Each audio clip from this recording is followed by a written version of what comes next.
and accept admonition, accept advice, accept nasiha, admonishing, giving you when somebody gives us a nasiha, sharing with us an idea, a word, a sentence, wisdom. Please do this and don't do that because I think this is that. And he wants or she wants or they want good for us. They tell us to do this or not to do that, stop that. And it is within the realm of the Shara.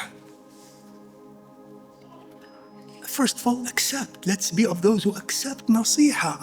I summon my dear brothers and sisters that many of us, and in this world that is becoming more and more, as I said, materialistic, we're becoming more and more, in a sense, arrogant.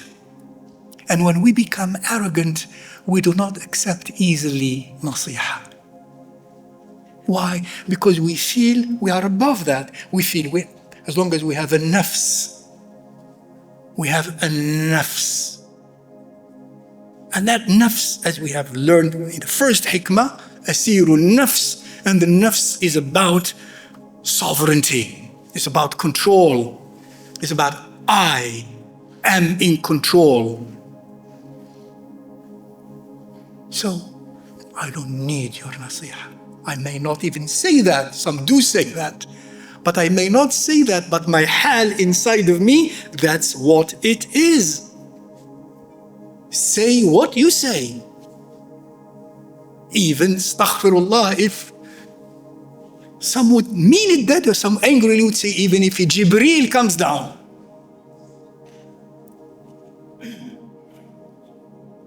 Some say, Wallah, even if Allah brings back to life my father in front of me, I will not.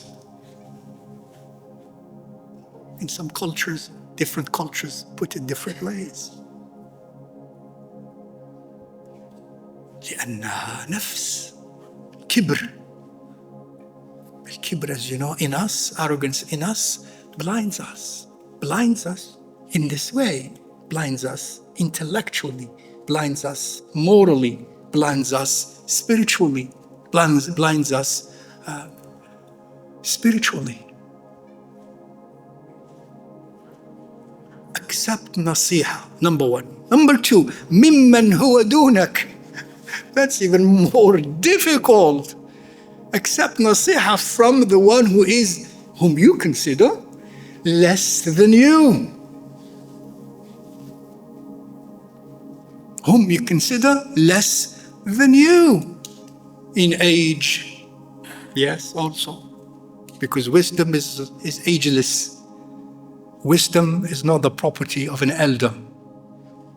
There is a general trend, yes, the more we grow, perhaps the more we may develop more wisdom, but wisdom can be also given by Allah to a younger person. If you're 60 and he's 30 or 40 or 50, and vice versa.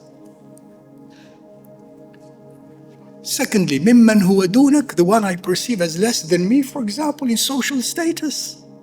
And people are all about social status. Not as famous, not as celebrated, not as rich, not as knowledgeable, not as moral. Yes, even that. Because mimman huwa dunak in anything. Even your mu'min and he is a kafir. Because a kafir versus a mu'min is dun in the spiritual sense. Because the word of wisdom may come even from a kafir. A word of wisdom, a word of truth may come even from a kafir, a non-believer. وَاقْبَلِ النَّصِيحَةَ مِمَّنْ هُوَ دُونَكَ. And when we don't accept nasiha, especially mimman huwa dunak, that is a sign of, an indicator of kibr, of arrogance. That one of the ailments that are most dangerous, as we have seen before and we mentioned yesterday. What is the first criminal trait in the history of mankind, against mankind. Kibr, Shayṭān, Satan, the devil, and his kibr against humanity. And every time we practice kibr, it is like we are becoming a Shayṭān.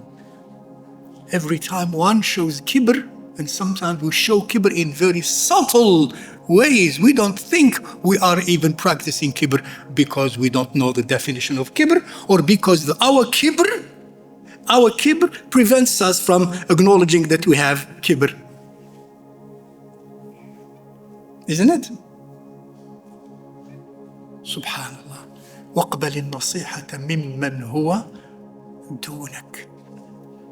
See everybody, when it comes to these aspects, see everyone as above you.